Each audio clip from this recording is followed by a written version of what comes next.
Welcome back, Flyers and Nitty fans, to Getting Gritty With It with your host, Yariv. Wolok, my partner in crime, as always. Vasili Gianarakos is on the IR, not feeling too well, so decided to go at this one alone since tomorrow there is a game. So it is what it is. Better to have Vasili on here, but obviously those of you who have been listening long enough, I have no problems just sitting here talking to myself. So that's what this episode is going to be like today. Before we get started, just going to do the usual spiel that I do to get every podcast started. So just want to remind everybody, please like and subscribe. Hit the notification bell for notifications to get notified on when we release these episodes, which obviously can be at random times. Trying to get more consistent, but it's just difficult. Maybe in the off season it'll be a little more consistent just because we won't have to work around games so much. Outside of that, for the audio versions, go to Spotify and iTunes and give us a rating and a follow there as well. If you can, that is the best way to support this podcast. If you're listening right now and you haven't done any of those things, depending on what medium you're listening on, please do so now. Truly appreciate it. I know Vasili does as well. Also, shout out to our sponsors, Jim Steaks at 4th and South. Make sure to go get yourself a cheesesteak from Jim's. They have one of the best, if not the best, cheesesteak in Philadelphia. Make sure to go check out Jim Steaks and get yourself a cheesesteak. Also, Summit Public Adjusters, 215-752-0560. Go to them for your insurance adjustment needs. They will help you facilitate the process between you and your insurance company and make sure you get the best deal possible. If you want... Oh, excuse me. They will make sure you get the best deal possible and, pretty much take care of all the headaches that are included with dealing with insurance companies. So, again, Summit Public Adjusters, 215-752-0560. And also want to give a brief shout out to our partner, SportsSpider.com. Guys, if you're tired of searching multiple websites for sports news, SportsSpider.com has you covered. They collect the latest articles, videos, and podcasts from around the web and organize them by your favorite teams. If you want to stay as up to date on our Philadelphia Flyers or the NHL in general, make sure to check out SportsSpider.com. The link is in the description. All right, still pretty slow in Flyers news. I'm going to talk about the kind of recent situation that the team is in, where that leaves them in the draft position. We're going to talk a little bit about the draft in the second half of the show as well. And then we're going to talk a little bit about the ongoing ownership meetings. There are some new proposals, but some stories coming out, some stuff that Trump and Putin have kind of made their way into the hockey world. So, again, still interesting stuff to talk about, but we know where we are right now, right? Like, let's be honest, as Flyers fans, most people at this point, they're not thinking about playoffs. They're thinking about draft position. They're thinking about where the Flyers are falling to. And quite frankly, they are falling. They are not playing their best. They're actually not even playing that terribly, but they're just unable to score. The loss of the depth, losing Lawton and Farabee and Frost and then Kuzmenko on top of that. This team's only real strength was to attack in waves, right? Most teams that do not have the high-end talent guys like a McKinnon, a McCarr, a McDavid, a Draisaitl, right? These kind of, game-changer players on a very regular basis, meaning like pretty much every night, your Kucherovs, you have to essentially just attack in waves. You have to be able to just overwhelm the opposition. That's something Carolina is really good at doing, even though they do have strong players on their lineup. They don't have a top 5 player in the league at their position, right? Maybe the closest thing they have is Jacob Slavin at this point, but they really don't. They're a good team. They're well balanced and they attack in waves. And the Flyers were able to be competitive by doing that, and being a bubble playoff team, but the lack of depth within the goaltender, the lack of depth within the defense now with Risto being out, the lack of depth at offense where they really only have 3 NHL lines, and the fourth line's kind of just thrown together at this point. It's not enough for them. And, the holes in this team are kind of, becoming more prevalent as the season moves on. I also think the team is just demoralized. So they have lost 7 of the last 8. They got spanked by Carolina 5-0, where they didn't play that terribly, but Carolina played really well, and could have been 6-0 because one of the goals were disallowed as well. But they just can't score, man. And every time they get their opportunities and are not scoring, they just fall further. And then they played a really good game against Tampa Bay, losing that game 2-0 on an empty net goal. And really just one mistake to Kucherov. Again, these kind of game breakers, give him one opportunity and he buries it. They found themselves down 1-0 the entire game, even though I would argue they were the better team in that game. They still ended up losing. And this is kind of what happens when you're not a good team. Even when you play well, you lose. And Tampa Bay is a good team. And even when they don't play their best, they find a way to win. Vasilevsky was also very impressive in that game. He's impressive in pretty much 90% of his games.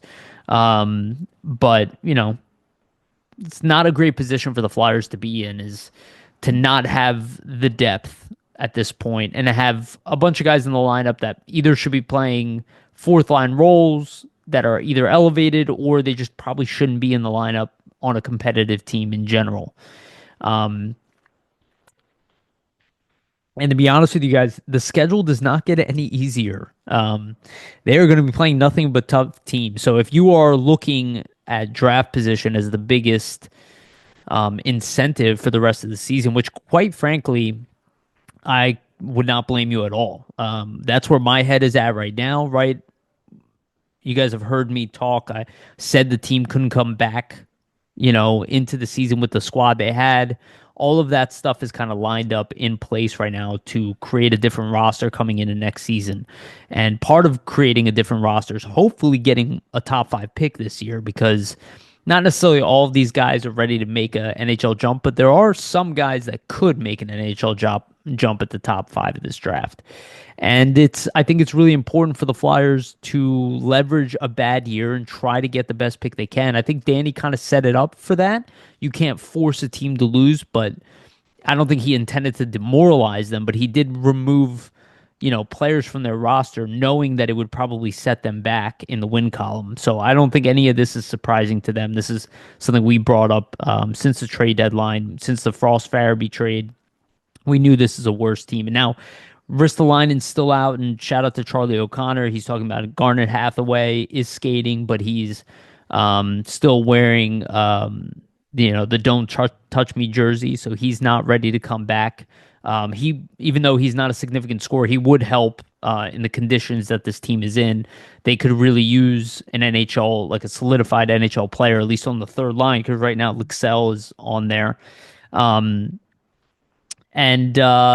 Risto is not skating. So Risto might be out, a little bit longer as well. He's been the de facto number 3 on this roster for a while. So now other guys are kind of getting his playing time, but he has been having an excellent season. So without him, they're playing even worse. They're having even more trouble, and they're already not a big team on the back end. He's their biggest and best defensive defenseman. He's kind of been more two-way this year than he was last year, but his role in the defensive zone cannot really be mimicked by anybody on this roster. The closest things we have to that is Sanheim and Sealer, but again, considering Risto's physical gifts, but maybe it's exactly what we need. So right now, the Flyers have been losing significant, are on a significant losing stretch here. Their opponents, not as much, at least in the bottom end of the roster. They currently sit at 5th worst record in the league. The Buffalo Sabres are the 4th team. They have played 66 games. The Flyers have played 69 games, and there are 4 points separating them. I don't think Buffalo is going to win all 3 of those games, but at the very least, they might catch the Flyers. Again, Seattle only leads them by 1. Pittsburgh leads them by 2 points. Same with Anaheim. Boston, who's not having a great season either. They're at 69 points. So they're kind of jumbled in here, but there's going to be some more losing for the Flyers. I mean, the teams they're playing are looking for positional standing still, and they're very good teams. There's going to be no easy games, at least here in this short sprint. So it is possible the Flyers continue to fall, and maybe even fall in. I mean, even bottom three is possible if the struggles continue the way that they have gone. Because um, really, like guys like Konechny need to snap out of it. Michkov has not been scoring of late, and neither has Tippett. These are big problems. These are the team's best three scorers, and if they're not scoring, the team's offense, cannot be driven by the Cates line. So there were some new lineup combinations thrown out there for the last game. I don't know if they were bad, but right now it's kind of reverting back to other combinations that Tortorella has had, at least on the offense. Tippett playing with Paling and TK, Lixell playing with Coots, Michkov, Forrester playing with Cates and Brink as normal, and then Delorier with Abels and Peltier. And Peltier is really not getting many minutes at all. Um, yeah, I'm not, again, at this point, I'm not going to nitpick the lineup, but I do wonder why there's still hesitancy to try to move TK over to the left side and play him with Michkov and Coots. It's been done before. I don't know what the real hesitancy is. I guess I understand why he went for what he did. But I don't look at Tippett, Paling, and TK as a line that's going to work. I think you need to establish a left winger for Coots and Michkov. I don't think Lixell is going to be able to do that on a regular basis. Um, and obviously, they want to keep the Forrester, Brink, and Cates line back together because even after Brink had a great game with Paling, he moved him back to the Cates line. So I get why they want that. So really, your only move is to try to swap Tippett and TK, um, and maybe move TK to the left and Tippett to the right. Even just keep Tippett on the left side, move Lixell over to the right. It doesn't really matter at that point because you're going to be playing him with Tippett or something like that, some combination of that. But why not? I mean, TK has been struggling offensively, at least scoring wise, for such a long time. What is the fear? So he's less comfortable, but how comfortable is he right now? Why not go for the move? I brought this up already 2 weeks ago. Why not do it again and try to establish that top line again, which did work at one point, and this team really needs an offensive spark. Even if we don't want them to win games, we don't want them getting shut out 5-0, 2-0. We want to see them score some goals. We want to see Michkov continue his success and putting Lixell on his line is not really going to do that. Coots is not having a great offensive season, even though he has been playing much better. And I still suspect he could be better going into next year. I know people think that's an impossibility, but considering how long he missed time out of the lineup, it just could take a lot longer for him to become a 60-point player again in the league. And we'll see. I could be completely wrong about that, but we'll see. But I really think they need to try TK, Michkov, and Coots again. And I think Tippett plays well with pretty much everyone because his game is he is the purest shooter we have on the team where like his game doesn't really revolve around his line mates. His line mates will help him if you put him with a playmaking center. It will definitely help Tippett's game, but he's going to shoot from everywhere anyway. And he's arguably, I guess, the fastest skater on the team, right? So he's going to just sprint up the wing and just look for an opportunity. If anything, if you play him on a third line role where he's having to play against worse defensemen, that might play better for him. And then try to get Michkov with TK to see if Michkov can get TK out of his slump. I think that's something I'm really hoping to see. I don't know if we're going to see it, but considering they haven't scored a goal in 2 games, and they've been outshot or outscored 7-0. Just an idea. The D is about the same again without Risto, Andre, and Zamula are playing together. Drysdale is still playing better. This is actually one of the biggest bright spots. We brought it up already twice.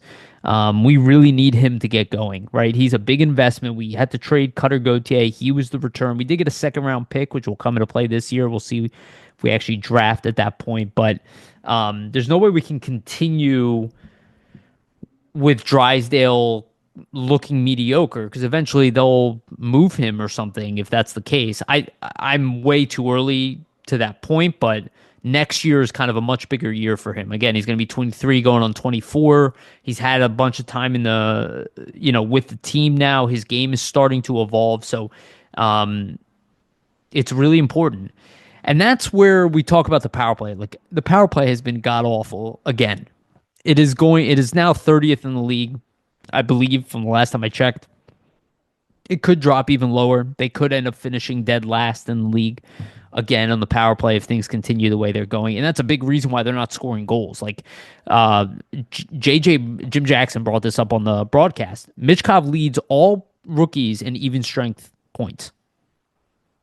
Our power play is abysmal. He would definitely be at the top of the league for rookies and points if we had a halfway decent power play. Tortorella was asked about it. He's not interested in firing Rocky Thompson. But I'll be honest with you guys.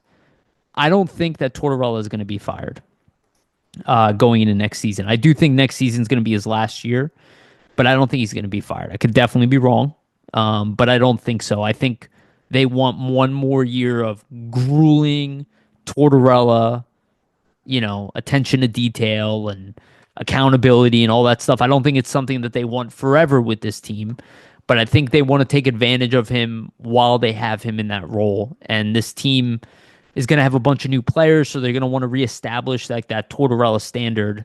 So we'll see what happens with Tortorella, but I do not see a scenario where again, that Briere looks at this team, knowing he needs the team to get better, knowing what's going on with the power play, trying the group thing, bringing in Michkov, and then seeing almost no progress with the power play. The only progress that has been there with the power play is when Michkov was the prime driver of the power play, and they moved off of that. So, and again, they have Michkov not playing his off wing on the power play. Doesn't make sense to me. I don't get it. Even strength, okay, blame Tortorella. But again, Michkov leads all rookies in even strength points. So that's Tortorella's space. Rocky Thompson's space is the power play. And it is not run properly. I'm sorry. I still don't. I forget which broadcast it was, but it was ESPN broadcasting the game. And this was when Kuzmenko was on the team. And they were just pointing out the name. And they're like, this doesn't make sense that you have all this talent on the power play and they're ranked 30th. It doesn't. It doesn't make sense. Every year you need. I'm not only blaming Rocky Thompson, right? It's not just his fault. Like, it's easy to do that. I don't think he's an idiot. I don't think he's a terrible coach. I don't think any of that is true. In fact, at 5-on-5, I think he's a pretty good coach. And I think he probably has a great personality in the locker room as a staff member. I think he probably works his ass off. But you don't have to fire him. But you got to bring in some kind of solution for the power play on the coaching level. Like, you cannot continue to have the bottom of the league power play every year. It doesn't have to be this way. I heard Fletcher with those bullshit excuses when we had Giroux and Voracek. Oh, we just don't have that guy. We never had that guy. We were top 5 in the league on power play. And yes, Claude Giroux is an X factor. Voracek are X factors. I understand that.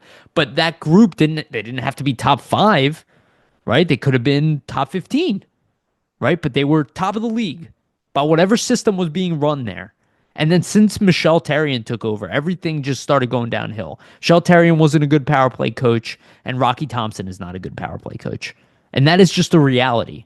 Now, maybe Rocky Thompson can get better. He's a young coach. I know a lot of people like to just dismiss people and not think that coaches can get better. I mean, Craig Berube got better as a coach, right? Guys get better. Rick Tocchet got better as coaches. They're also rookies, coming in. Even Lappy, who I'm harsh on Lappy, and I've been talking about switching him out. There is no indication that he can't become a better coach, right? People learn from experience.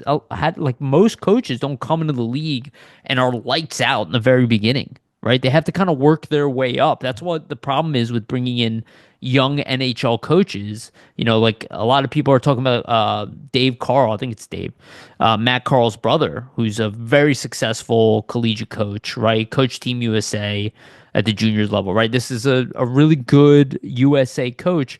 There's going to be an adjustment period for a guy like that, even if he's a brilliant hockey mind. Knobloch, right? He also had to bounce around after being with the Flyers. Now he's running Edmonton and doing well. And yes, he's coached Connor McDavid before. He had that connection already. But he was a brilliant hockey mind. A lot of these guys are. But being a coach and being a brilliant hockey mind, they're not always one and the same, right? Especially a head coach. or maybe Rocky Thompson's skill isn't the power play, right? Maybe he's really good at other things, but he's just not great at the power play. You can make a case that, hey, if you're not 100% great at the job, this is the NHL level, and you got to go. You got to go. We need somebody who can do everything. Like, we don't need an extra hand for you, right? I think that argument can easily be made, but I just don't understand how they go into next season again, going into it and being like, okay, we have no internal solution right now. We have nothing. We tried, we brainstormed as a team. We have some of the best goal scorers in NHL history working with this coach, and it's just not improving. It's still a mess. Now, I will say it is a little bit better than last year. Last year was a complete net negative. Like, it was a joke. It hurt us in the games. This time, I wouldn't say it hurt us, but it's just ineffective on a very regular basis. And they have to do something. You have to do something. Now, they could go, oh, we're going to bring in a guy and all that, but I don't think it's a talent issue. And I don't know how they can come to that conclusion. You have enough puck movers, you have enough shooters to at least be a top 20 power play. 25. Finish the season at 25, which is what I was hoping for this year. 25 and up, then you can say, okay, move from 32 historic low to 25. It is progress. But if you finish at 30, and you finish at 32 the previous 3 years, and you move up 2 spots, that is not an improvement. That's almost just chance. And it's shocking that there are actually worse power plays than the Flyers. It's been so bad for so long. It's not interesting. This game is about entertainment. You cannot make the power play completely irrelevant on your roster for years and years on end. It's not acceptable. And there's a reason why people are talking about Rocky Thompson. I saw somebody joking on Facebook that, oh, there's a reality where he could be the head coach. No, there is not a reality where Rocky Thompson takes over as coach for this team. Danny Briere is not stupid. You cannot do that. Tortorella has the resume, the experience, right? The repertoire. He's a head coach by nature. Rocky Thompson maybe eventually could be a head coach, but you don't bring in a guy who has a completely unsuccessful power play and make him head coach. Brad Shaw, I could see being an interim, but then you got to fire him, and they don't want to fire Brad Shaw.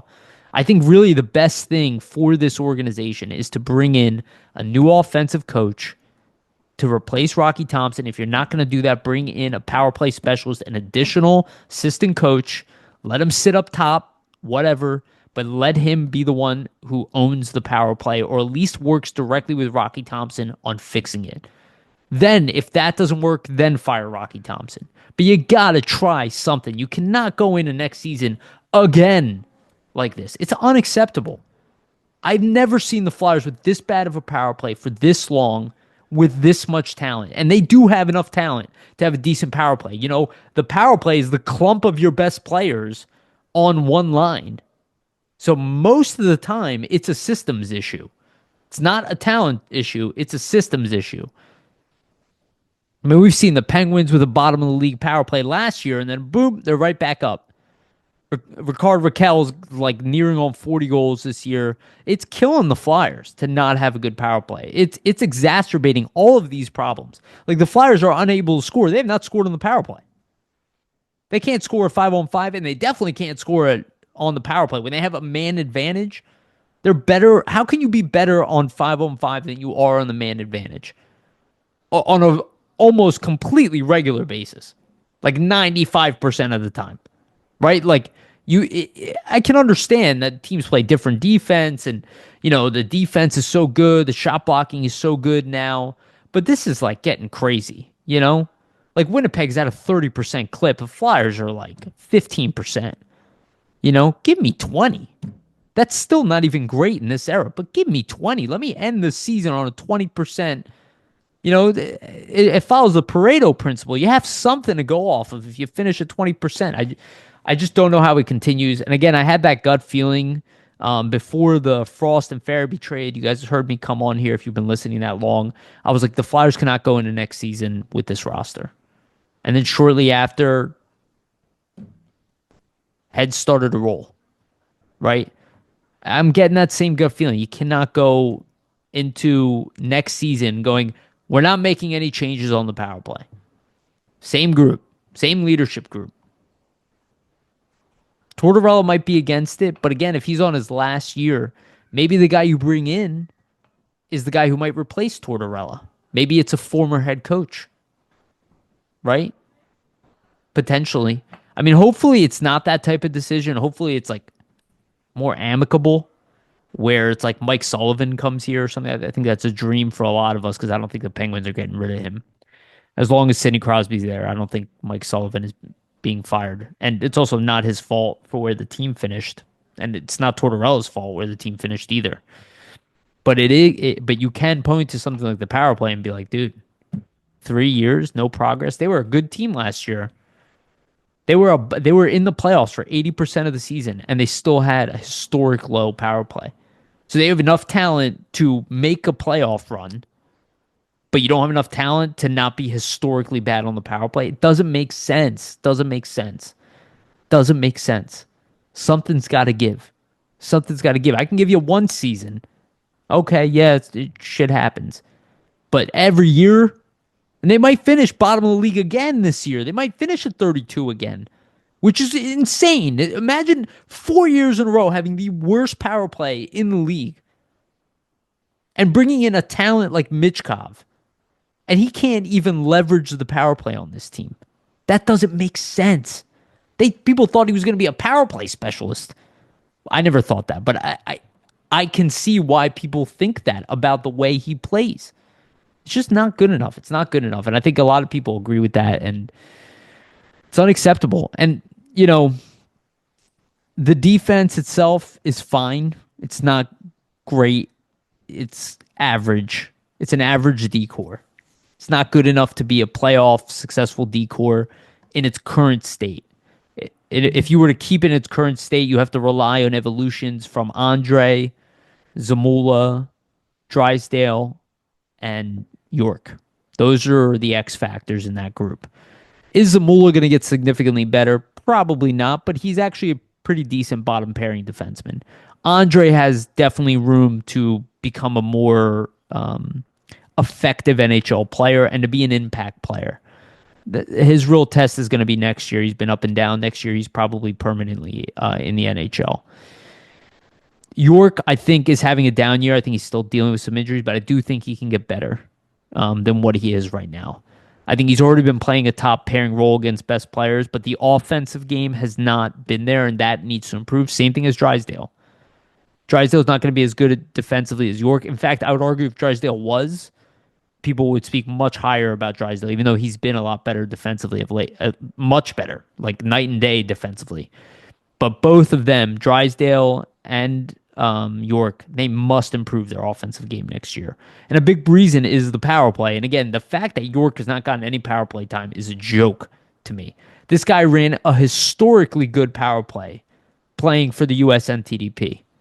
He did play with very talented players, but they picked him to play with those guys, and he's not getting any power play time for the worst power play in the league, essentially. If you've been the worst power play for the previous 3 years and you're at 30, you're the worst power play in the league. No playing time. And I really like Risto. I've been against moving him because I don't see a replacement for the Flyers internally outside of maybe McDonald. And that's a maybe. Even at McDonald's peak, I don't think he's going to be as good as Risto. And he is playing top power play. You need to develop the other two guys' offensive game. Are things I get what Tortorella's saying. I do. I agree. But focus that stuff on the 5-on-5 play. On the power play, that is a skill competition. That is a quick execution competition. That is, we have a game play. We have certain plays. We have them all in the back of our mind. We move the puck quickly. We execute quickly. And we shoot quickly. And that is not the power play they put forward. And a lot of people have argued that it's not that, blah, blah, blah. I heard in the beginning that this was a talent issue. And I've been saying from the beginning it's not a talent issue. Now people are saying, well, it's not a talent issue. It was never a talent issue. It's always a matter of execution. If you want to get out of the very bottom, it's a matter of execution. If you want to be at the top, it's a talent and an execution thing. Right? Like Winnipeg has the talent to be very good on the power play, but they're also executing. Right? Pittsburgh had the talent to be better on the power play. Execution was their problem last year. This year, execution has not been as much of a problem. Their power play is better. The Flyers' talent, at the very least, should make them a top 20 team. I'll take 25. I'll take 22. That's what I think Danny Briere was hoping for, which he did talk about in the beginning of the year. But at this point, when you're looking for a top 5 pick, maybe it's the best thing that could happen, right? That the power play continue to suffer, and they deal with it in the offseason, right? Like, you're not going to fire Rocky Thompson now anyway, right? So I'm not rooting for them to lose. It's hard for me. But I do want a top 5 pick in this draft, and I'm going to talk about that a little bit later. But I'm like you guys with everybody. But this is the last year I'm really like all in for it, even though McKenna's out there, and hearing Gavin McKenna and next year, not this upcoming draft, but the following year, he's putting up Mario Lemieux numbers in juniors. Yeah, I'd love him, but we're probably not going to be bad enough to get first overall pick next year. So we need to take advantage of it this year and grab our center this year. Again, I talk about it all the time. You don't have to have the best player in the league. Look at Chicago. They got the best player in the league. They're still awful. San Jose, Macklin Celebrini, exceptional young talent. They're still awful. And they have a bunch of good young players, right? They have Askarov, and their young players are not by default going to make you a championship team if you take a bunch of young players and then sprinkle some water on them, and in 5 years, you're a cup contender. That's not how things work. Tanking is no guarantee at a championship. It's no guarantee of being a playoff team. If anything, it's out of necessity because you got nothing else going. Luckily, the Flyers are not in that position. They're the third youngest team in the league. And they were a borderline playoff team last year. And they were in the playoff mix until they removed all these players from their roster. Their biggest barrier right now is their goaltending. Ersson did not have the season we thought he expected. He's had some moments, and that's kind of been the theme with him, is that he's been inconsistent. He's still pretty young, so that inconsistency could definitely leave as he gets older. I really don't judge a goalie till they're 27 years old. People laughed at me when I said Alex Lyon was going to be an NHL backup. I remember that. I said he is an NHL backup. And I remember people laughed at me when I said that on Twitter. Where is he? NHL backup. Ersson, I believe, is starter material still. He's not superstar material. He's not star goalie material. But he is NHL starter material. And the good thing is that they have Kolosov, who might also have starter potential. We'll see. He was rushed into the NHL because of him, which was a mistake. Even though I don't think it's going to be long-term damage, but he needs to play in the AHL. He's not ready. And then they have Zavragan and Bjarnason behind him. And they're going to take a goalie this year, most likely. With all those picks, they're probably grabbing another goalie to add to the system, as they should. Because Zavragan's not going to be here. Peltier is no guarantee. No goalie's a guarantee. And to be honest with you, Fedotov has actually looked good. So it's a question of what they're going to do with him. Now, the biggest question is the ex-Flyers name has been coming up quite a bit. Carter Hart. Tortorella has brought it up. I've been saying this from day one. If he is acquitted, he will be back in the NHL. If you are found not guilty, they don't care about the online reputation. That shit doesn't matter. No one cares about Twitter. Promise you guys. Especially after what we've seen over the past several years.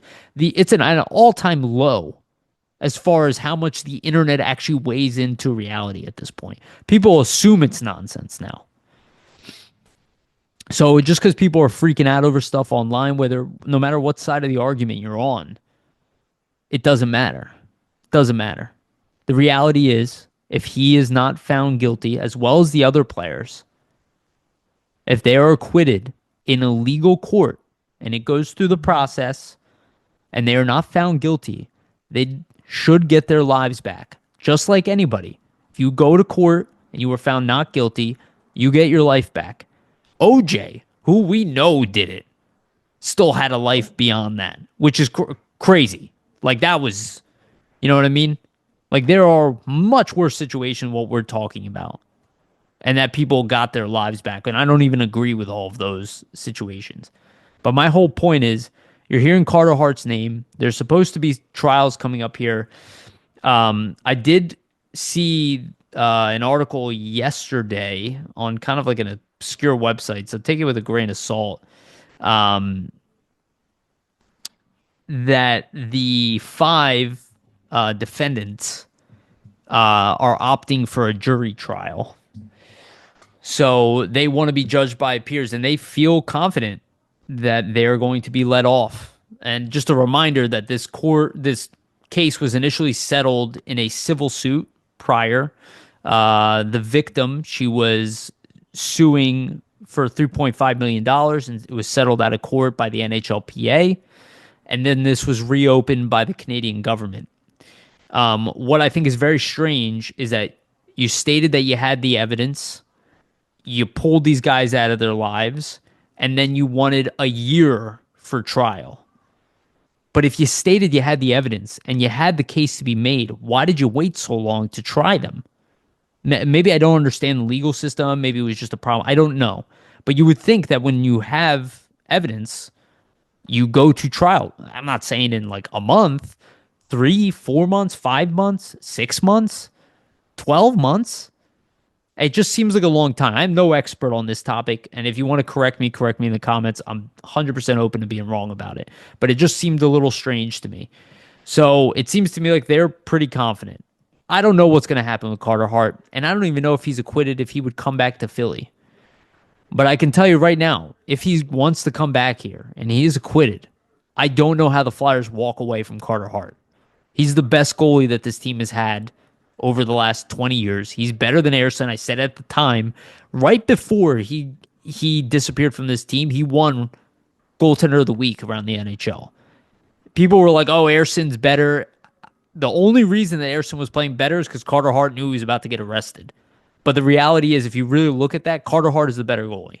He is the X factor. He is the best Canadian goalie in the world, in my opinion. He would have been the starter for Team Canada. But again, so we'll see. And I would say I would be the aggressive move if I'm thinking about it from a pure hockey sense and I want to win hockey games and he's out there. Then I find a way to get rid of Fedotov and bring Carter Hart back. If that is a world, I would be open to that for sure. If he's acquitted. Again, if he's not acquitted and you're a rapist, obviously I don't want you around the team. But, yeah, again, that has to be proven. And people might not like that attitude that I have, but I don't believe anybody, pretty much. I don't assume anybody is telling the truth anymore. As I get older, I take everybody's opinion with a grain of salt. Actually, if you've been listening to this show, you kind of see that pattern that I don't fully believe everybody. It kind of is what it is outside of tight-knit people that I have in my life. But if it's on the internet, I don't believe anybody, especially now.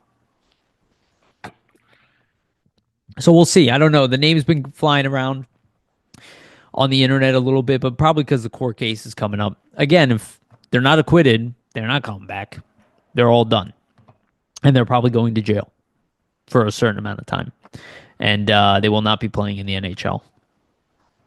And some teams might not want to grab any of these guys because of the internet thing or perceived, But if Michael Vick can kill dogs and come and play in Philly and people just want to win a championship, Sports does weird things to people. They forget about shit if that guy, look at the Kobe Bryant thing, right? Dave Chappelle's got a great joke where he's like, man, Kobe went out there and played for his freedom, when he was under trial. It's you're good enough at sports, people forget about your past. And if you're found to be not guilty. So, yeah, hopefully some changes coming in for next year. Hopefully they figure something out with some of these young guys. Hopefully Alex Bump comes over or Jet Luchenko. This team needs some kind of spark. It's looking a little grim, and I would imagine the team's feeling it. And you're going to hear a lot of bad stuff about Torts and people complaining. Losing players and losing out of the locker room is going to create these things. It's going to. It does every time, regardless of who's coach. But as of right now, they have not quit playing. And look, there can be a case to be made that they're playing for one another. Why didn't that happen under Elaine Vigneault then? I think John Tortorella is incredibly effective. Whether he's an asshole or a perfect communicator, I think at what he does, at what he's trying to establish, he's very effective at it. And I think they're going to want him to be here another year and finish out this contract. I don't think they'll extend him beyond that. As of right now, that's not where my head is at. I think they'll look to bring in a new coach, but they have a lot of work to do with the roster to even establish that point. Because what coach is going to want to coach a team at the bottom of the league unless he was just recently fired? So we'll see. As we get into the second half of this show, I just want to remind you, please like and subscribe. Hit the notification bell for notifications to get notified of when these episodes come out. And for the audio version, go to Spotify and iTunes. Give us a rating and a follow there as well. Again, that's the best way to support this podcast. If you could do that, we truly, truly appreciate it. All right. So I'm going to do some outside, I guess, NHL news. And then I'm going to end on draft stuff and prospect stuff because there is some news about that. So it's kind of a weird situation. So apparently Trump and Putin have been talking about North America or United States playing against Russia. I think they're trying to circumvent the IIHF. I would imagine that Putin brought this up to Trump. And Trump was like, oh, well, take care of that, right? Like that deal maker attitude that he has. I don't know if it's even going to make anything, but I've been saying this from the very beginning. They let the Nazis, like the people who put people in internment camps and butchered people all over the world. I'm not talking about a war between two countries. Tried to take over the world and execute an actual genocide, ethnic cleansing worldwide. Literally the worst group in the modern era. From a war standpoint and a viciousness standpoint, they still were allowed to play in the Olympics. And we're going to pretend like what's going on with Russia. Russia is not Nazi Germany, and I don't care what news anchor you find to try to convince me. I've been to Russia. I know Russians. I understand Russian culture. They're not Nazis. Asshole. Putin is an asshole. I am very confident in that statement. But they are not Nazis, and we need to stop punishing NHL players who are in America for something that their home country is doing. And the whole point of sports is if we want to bring peace and we want to stop war, sports does that. That is what the Olympics was all about. That's what a lot of this was about, was to put that stuff aside and to try to find common ground. And I think the more we do this, the more we separate the two sides, it will create permanent damage in the NHL. And I think we need to move past it.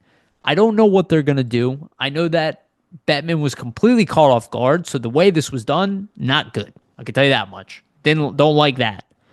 But I do agree with the sentiment that something needs to give here.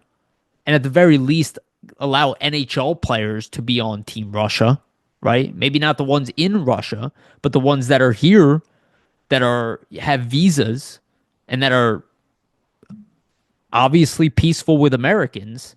Name it Team R, whatever, but let them compete. Why are we punishing American Russians? I just do not understand this. So I think something needs to give here. Maybe this will force at least the two sides to have a conversation. I don't know if it's going to happen for next year or whatever, but something probably needs to give over the next 24 months or so. So we'll see if maybe that sparks a little bit. Outside of that, there have been some meetings among ownerships and GM and Gary Bettman. There have been player safety conversations. Talk about better equipment, less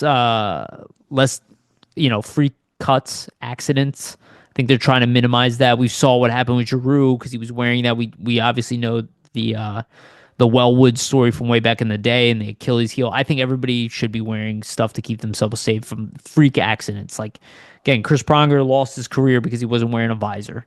Like, wear a visor. Same with Lappy. Wear a visor. Get over it. Protect what you can protect. I'm not even 100% against a face shield. or at least modified face shield. You already make them take the helmet off anyway for fights. So like, what is the big deal? Even just two lines, just something in the front, so you don't get hit in the mouth with a stick or a puck. I don't know, but with technology, we can definitely solve all these problems. So I like that they're talking about. We probably won't see any drastic changes going into next year with that, but we might see a couple.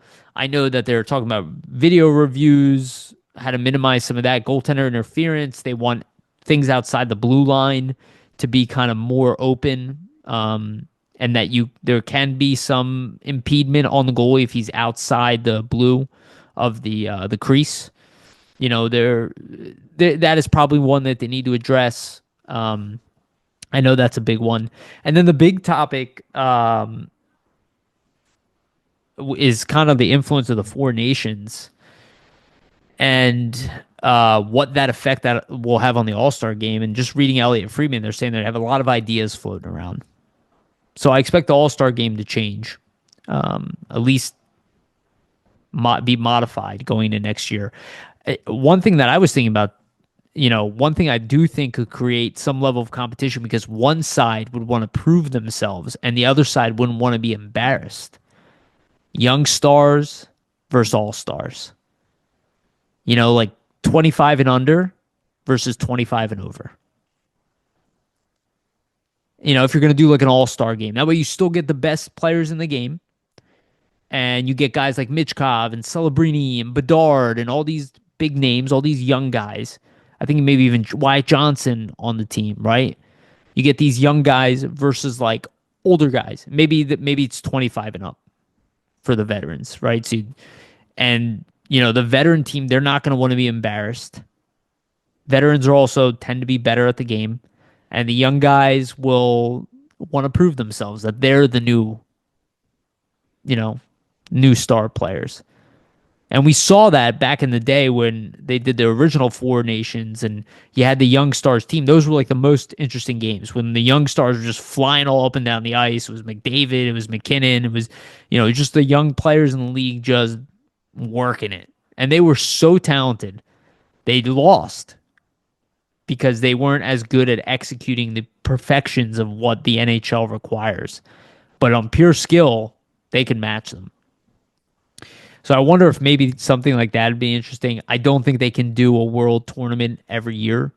Maybe a world game, rest of the world versus North America. They used to do that back in the day. Maybe they bring something like that back. I don't think that works as well because, obviously the big rivalry this year was US versus Canada. So it's like now you're putting them on the same team and you're not even allowing Russia in the tournament. So then you're making it harder, but I guess if they're not doing that and they're just doing NHL players, then you can let the Russian players in, and then it's like essentially Team Russia versus Team North America or Team Russia, Sweden, Finland, Germany. It would be pretty cool. So I don't know if they're doing that, but the problem is they don't buy into those games. So you have to create an incentive where bragging rights matter, and that's what Four Nations were all about, right? It was like you were playing for your country. So that's why I was thinking playing for your age group. I don't want to let the other veteran players down and make it look like this is a young man's game, which I think is the dumbest thing ever because it's not. That's why young teams don't make the playoffs or win a championship. It's a veteran man's game. And that should be the attitude that the vets have, is that I'm not letting a young guy come in and take my spotlight, right? The competitiveness there. But we'll see. Maybe they come up with something a lot cooler because I just thought of that off the top of my head earlier today. That wasn't like a working session. So we'll see. But it looks like there probably will be some changes to the All-Star game coming in for next year. And they need to because the All-Star game sucks in every sport. Outside of the dunk competition and the home run derby, all All-Star games suck. And those two activities are just work really well for that type of event. All-Star with the dunks and the crazy things that they do and how it's just a spectacle to watch people dunk in crazy ways. And then home run derby, just who can knock it out of the park, right?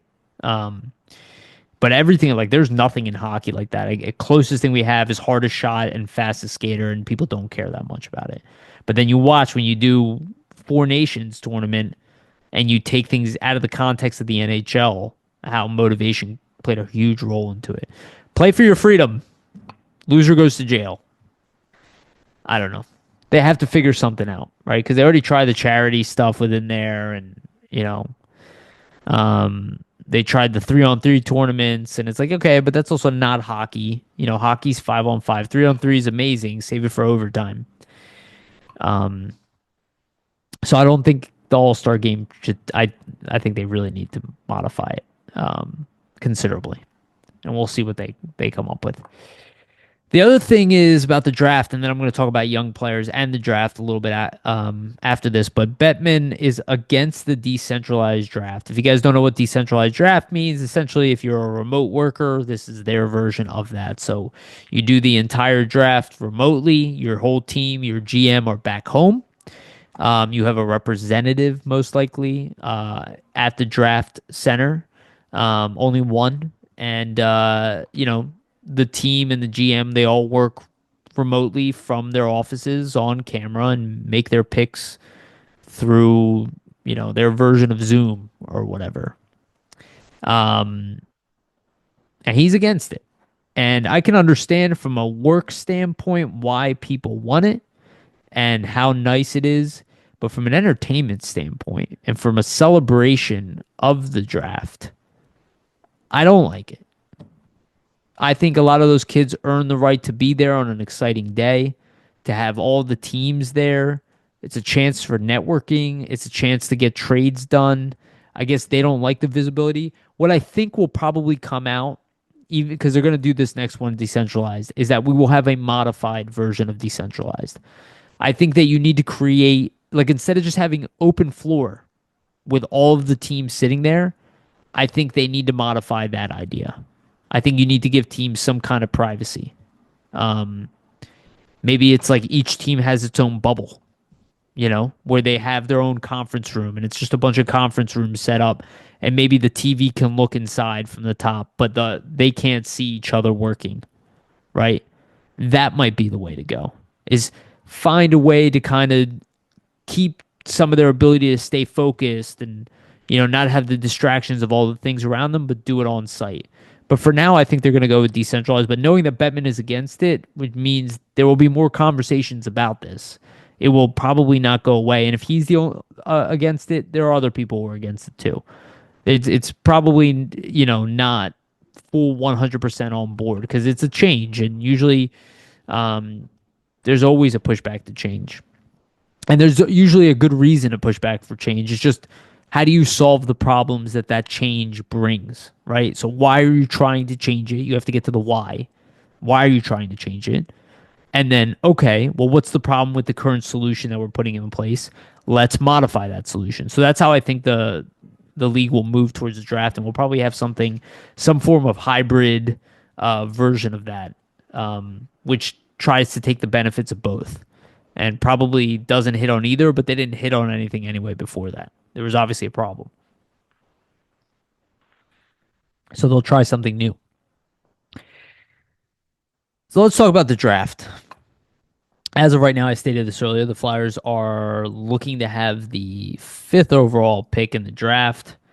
And just so for you folks who have been listening to this show for a while, just know that I've already spoken to Steve Kornianos. He will be on here 3 times leading up, or I'm sorry, around the draft. He's coming on April 1st. That one is already scheduled. So he'll be on here April 1st, and that's going to be dedicated just to Flyers prospects. We're going to go through the prospect pool, Phantoms players, probably talk a little bit about where the team is today as well, and just talk full Flyers prospects. Then we're going to do a pre-draft show, which will probably be a week before the draft or something like that, maybe a few days before the draft. And then we'll do a post-draft show, which will probably be a few days afterwards. So know that is already in the works, and we're going to have good draft coverage. And let's be honest, it's going to be a big deal this year. And with 7 picks inside the top 55 or whatever, excuse me, slated to be, we're going to have a lot to talk about. And the Flyers are going to have a lot of prospects, so Steve's going to give us a lot of feedback on the guys they do draft inevitably.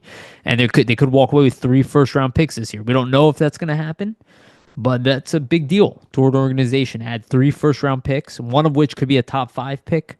This is kind of what the Flyers need. I mean, after that, their prospect pool is pretty full if they do draft at 7, 4 second-round picks. I don't think they'll draft every one of them, but if they do, you're pretty set. As of right now, the Flyers sit in a situation to take Anton Frondell, who seems to be the consensus 5th overall pick, behind Matthew Schaefer, James Hagans, Porter Martone, and Michael Misa. Sort them in the order that you will. I am still in the Hagans camp, even though people have dropped off on him. He is a little undersized. Frondell is bigger. I'm very interested in him as well. Porter Martone also is probably going to be a pretty great NHL player, but he's a winger. And then Michael Misa, who's had just stupid numbers at juniors, scoring pretty much a goal a game. I just don't know about his defensive game, and if he lacks a defensive game, how is that going to play in with this team? And is he a bona fide center at the NHL level? That's my only concern with him, not a talent issue. And if somehow the Flyers win the lottery draft, if they do finish at 5th and win the lottery draft to number 1, do they go with a defenseman, Schaefer, who seems to be the de facto number 1 guy? I don't think it's a terrible position to be in, to bring in a potential franchise defenseman. Even though you have a hole at center, you move a D-man to get a center. That's what you do. You package in, you find somebody who's willing to grab a center, you grab a center. If you can get a game-changer defenseman, you got to consider it. But again, knowing that if the Flyers even finish in the bottom 7, like there's still Roger McQueen, who's out there. There's Jake O'Brien, who's a center. There's Caleb Denoyer. There's other centers available. I really think, though, Frondell, Hagans, and Michael Misa, if they drop into that bottom 5, hopefully they can get one of those 3 guys. They end up with a guy like Porter Martone, who's again, he's a power forward winger, very high quality one. He has 92 points in 54 games in the OHL.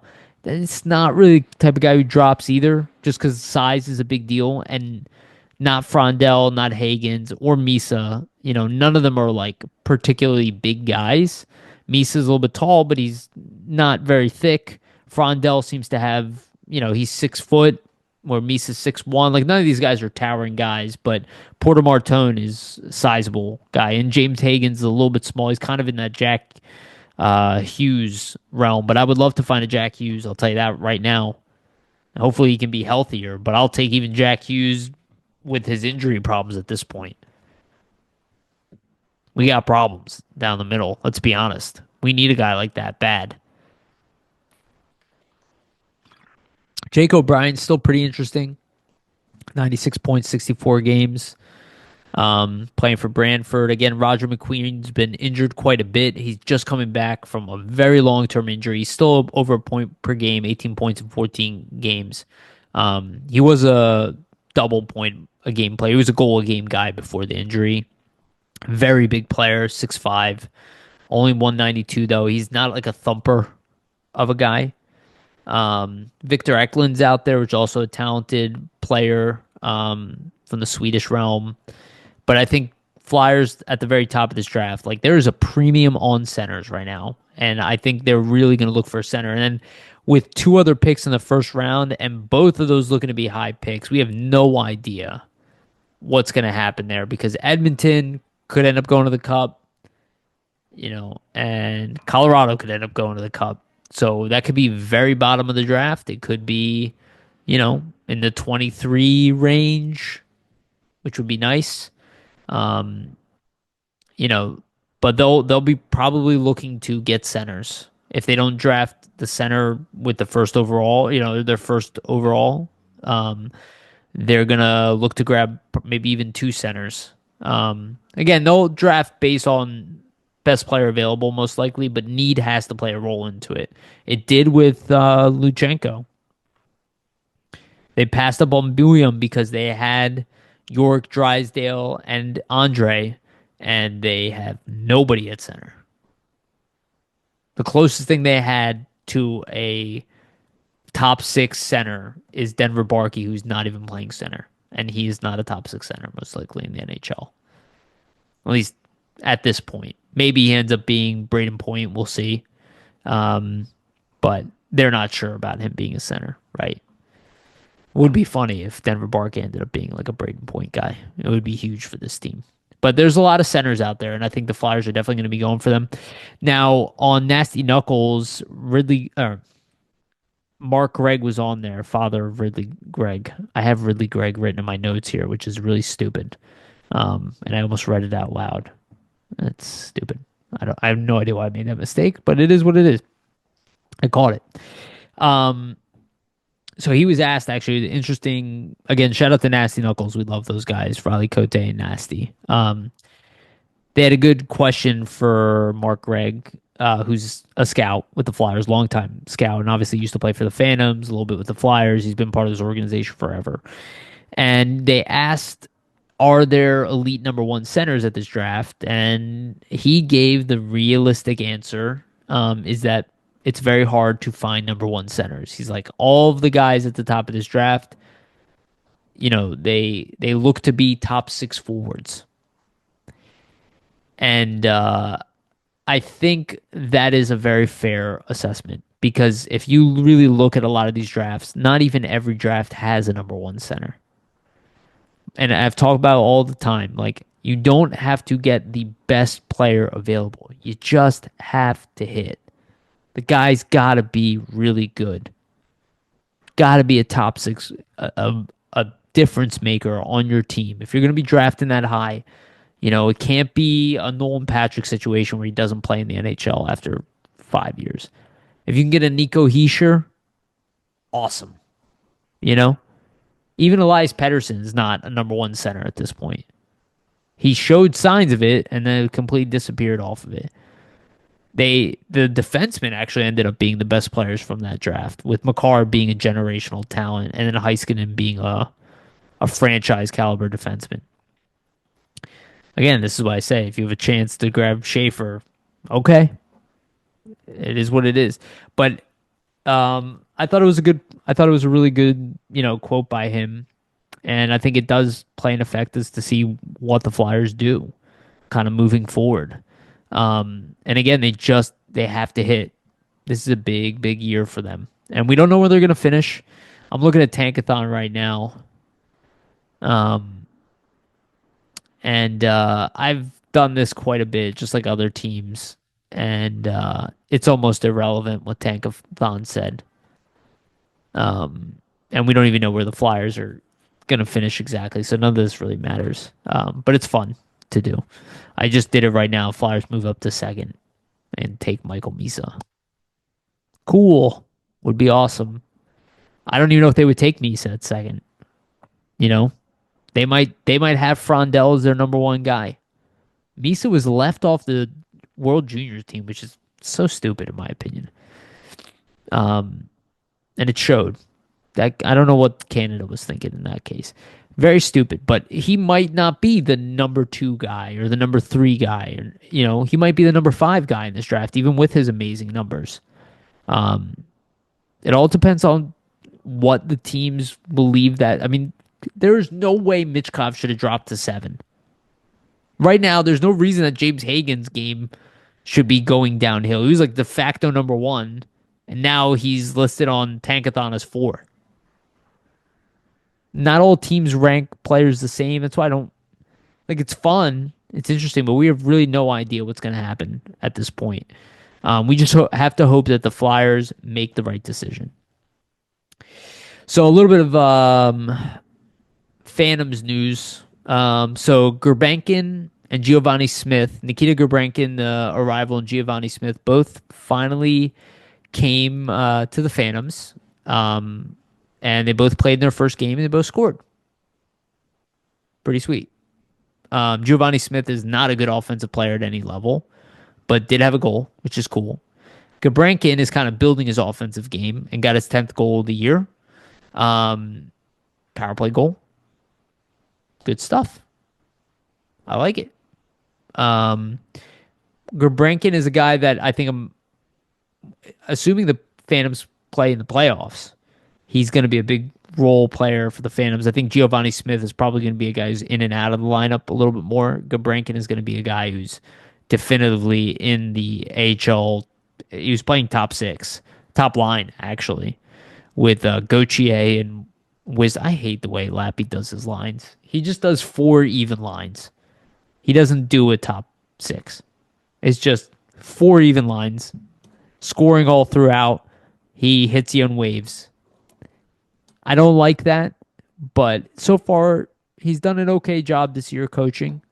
They're still somewhat underachieving, but we'll see. I just hope they make it into the playoffs and make noise. And losing Andre enables is not going to make things easier for them, but getting a Brankin could help. Losing Andre is not good, but maybe if the season ends for the Flyers, maybe they send Andre back down to play in the playoffs, which I think would be a wise move to let him compete in the playoffs in the AHL level as long as they can get away with it and not have to pass him through waivers at that point. And Kolosov has been playing really well. He's been stopping the puck, which is really nice to see. And he's going to need to do more of that. So his numbers are starting to become more reasonable. They were atrocious down there. Now he's 4-5-1. He's getting close to an 8. He has an 8.81 save percentage and a 3.22 goals against in 10 games. It was worse than that. It was like a low 8 and then a high 3. So a good couple of games. Pretty good for him. And speaking of goalies, Zavragin just won. He was one of 5 players who were named Player of the Week. He had 2 wins, one of which was a shutout. His numbers are on the season as of right now for St. Petersburg. He is 17-11, 3 shutouts, a 9.11 save percentage, and a 2.60 goals against average, playing at the KHL level. That is very good for a goaltender of his age. Again, he's very young. He will not be with the Flyers for at least another couple years beyond this year. But knowing that they have a top prospect goaltender who's going to be on like top 5 lists from around the league is awesome. So let's hope he continues to develop, and let's hope his numbers are even better next year, because there's a good chance he's going to be the starting goaltender for SKA next year. We'll see if he fluctuates, but he's just been getting better and better every year, and I'm interested to see what Steve has to say about him. Bjarnason is the guy who's going to come over. His WHL numbers right now at 295 goals against, a .931 save percentage, and he's 21-14-3 with 1 shutout. That is the best season he's had at the WHL level. So also a good sign, because Brandon's not that good. They did just get McQueen back. That should help them. But maybe he'll make the playoffs even. I don't know about that, but he'll probably be signing. Oh, I'm sorry, coming over. His ELC is already signed. He's probably going to be coming over here at the end of the year. I don't think he's going to go back to juniors. I think it's time, and I think in their mind, with Peterson leaving, and hopefully Kolosov is staying with the team in the minors next year, that they can roll a Kolosov-Bjarnason duo at the AHL level. And Kolosov will be a year older. Bjarnason will be 20. It sounds about right to have a young goaltending duo that with NHL starting potential. That's really how you want to make it work. And this is why they got to draft a goalie this year too, because you got to add. And at the NHL level, they're not really sure. We're not sure exactly what's going to happen with Fedotov. I personally think they're going to let him finish out this last final year and hope that it was just his rookie year. Again, he's not really old. He's 28. He's not like an old man, but he is in his prime. He's not going to get considerably better in any sense. He could be adjusting to the NHL, which is why we're seeing some games where he plays really well and other games where he doesn't play well. So maybe the Fedotov we see especially of late, again, he had a really bad start, but the guy we see of late is much better than the guy we saw in the beginning. The guy at the beginning did not belong in the NHL. The guy of late is a passable backup. And hopefully he has more than that because passable backup is also not good. We need better than that. So I'm not sure exactly what they're going to do with Fedotov at this point. The goaltending situation is just a mess right now.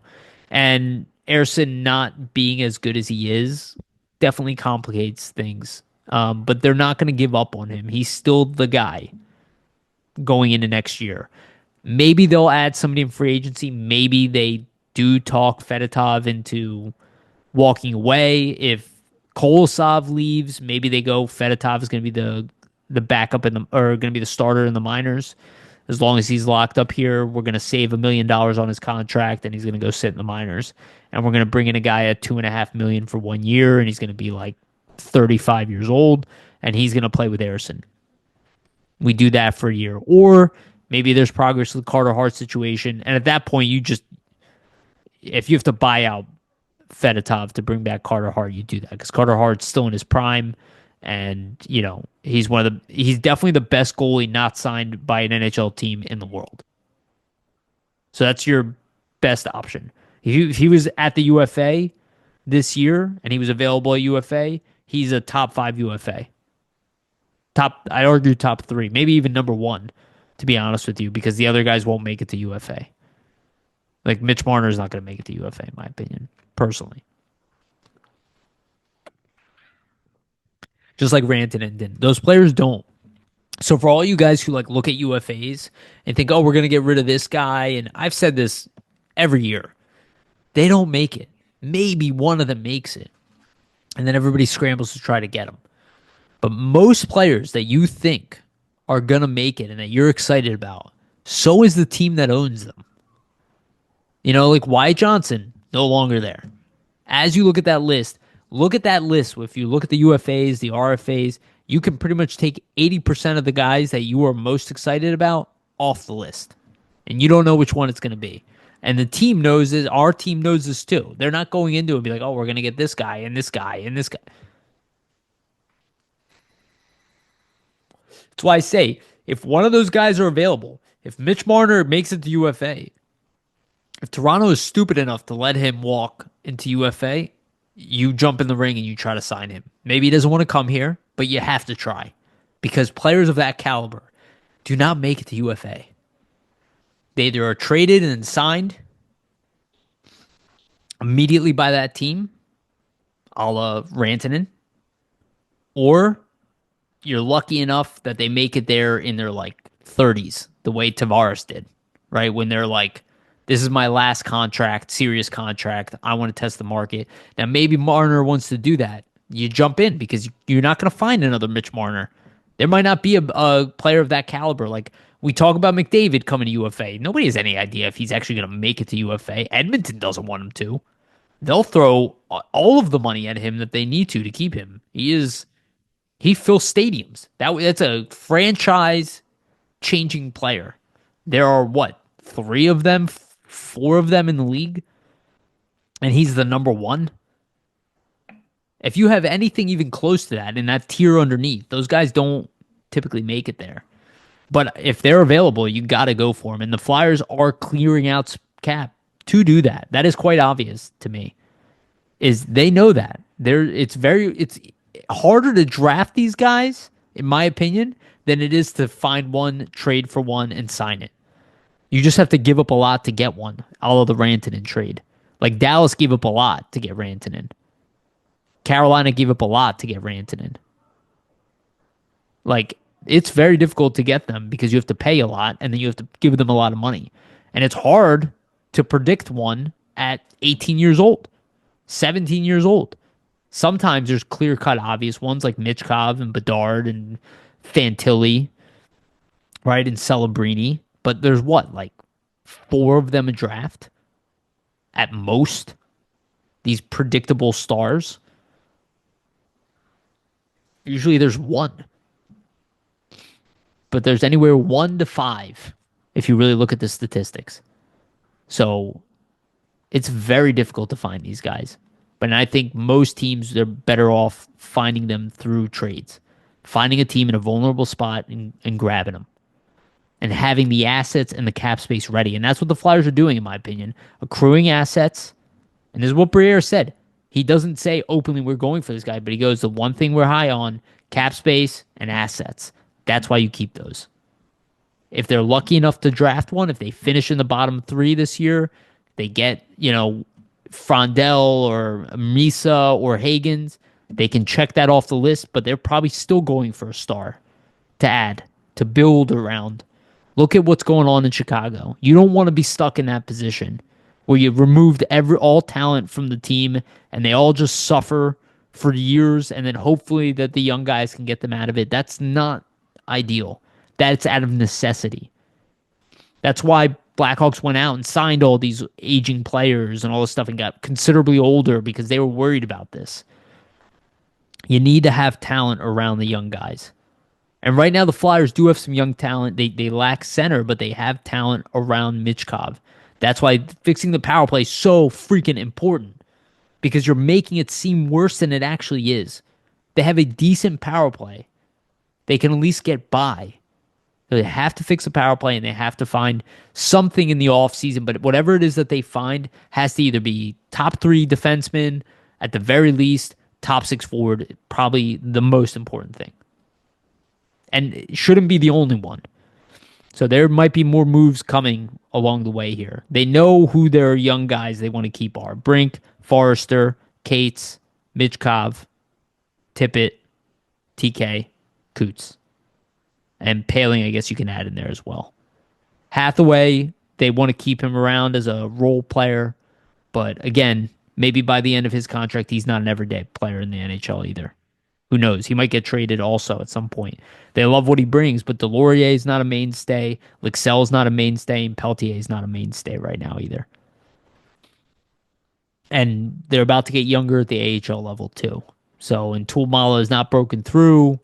And then you got Barkey and Bonk coming and Luchenko coming, but they need more. So this draft is huge. This offseason is huge.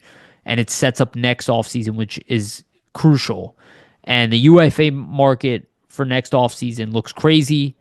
Most likely, again, 80% of those players will not make it to UFA. So you hope that McDavid does and that you have a chance to get a guy like McDavid.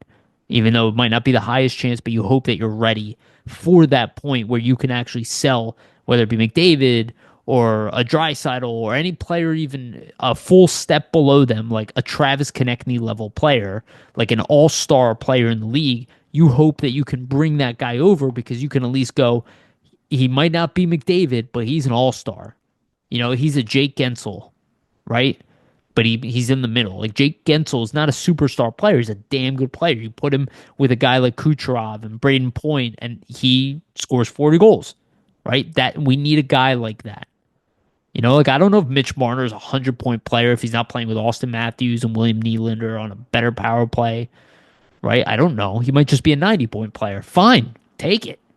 We'll take an 80 to 100-point player any day of the week to add to this team. That's what we really need. We need a caliber player like that, 80-point and above type of player. If he can play center, that's exactly what we need. If he's two-way, even better. If it's a Barkov type of player, even better. I think every team would want Sasha Barkov. I don't think there's a single team in the league that wouldn't want Sasha Barkov as their number one center. Because not only is he going to score, he's going to shut down the opposition, and he's going to do everything for you. Hence why they were cup winners last year. They have it all. And they might win the cup again this year. They're built for it, especially if they come in healthy with what they added. And if they're not even playing with Ekblad now, who's out because of the substance abuse issues, but he'll be back. Their best player, Matthews Chuck, is out. Marchand is out. And yet, they're still winning. They're still a good team. You add those 3 players back, they might be the best team in the East. So as far as other young guys, not really too much. Luchenko is kind of going a little cold, but his team is not really scoring and they're losing. Hopefully he comes back pretty soon. Denver Barkey is still killing it. Alex Bump, Still waiting for news on him. Hopefully in a week or so. Maybe by the next time we record, we have some news on Bump, or at least by the time we record with Steve on the first. That would be nice to talk about Bump as a either AHL or NHL player. I'd love to see him with the Flyers right now. There's a perfect spot for him right now on the third line left wing if they could bring him into the NHL, which makes me think that he's inbound. Um, but we'll see. Other than that, I talked about Gabrankin already, talked about Giovanni Smith. Um, yeah, I mean, not too many updates from the young guys. I'm just kind of looking at the list here, and not too many changes. They're still scoring. Sanson scored again. Wisdom's still scoring. Young guys are still starting to produce. We'll see how things develop.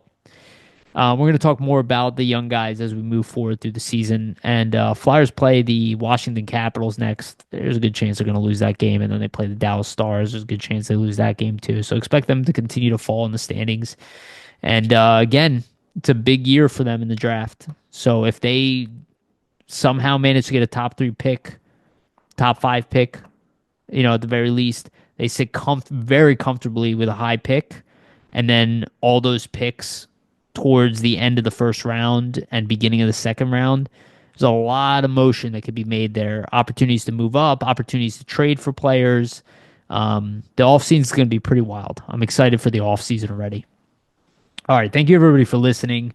Really, really appreciate every time. If you could, again, take the time to please like and subscribe to this YouTube channel and to like the video, please hit the notification bell for notifications to get notified on when the episodes do come out, because they're sometimes pretty random. And then for the audio version, go to Spotify and iTunes, give us a rating and a follow as well. Again, these are the best ways to support this show. So please do those if you have not done that so far. And again, a shout out to our sponsor, Jim Steaks at 4th and South. They have one of the best, if not the best, cheesesteak in Philadelphia. Make sure to go get yourself a cheesesteak from Jim's. Public Summit Adjusters, 215-752-0560. Go to them for your insurance adjustment needs. They will help you facilitate the process between you and your insurance company and make sure you get the best claim possible. Public Summit Adjusters, 215-752-0560. And shout out to SportsSpider.com. They are our partners. They help aggregate content, sports content from all over the internet, podcasts, videos, articles, everything. Our stuff is pinned at the top. Every time we release something new, you'll see it at the top of their website. Make sure to check them out. Their link is in the description. Pretty cool site. And again, thank you everybody for listening. Sorry that Vasili wasn't able to make it this one. He'll be back for the next episode. He's just feeling under the weather, so he'll be back. Thank you again. We love you. And remember, always stay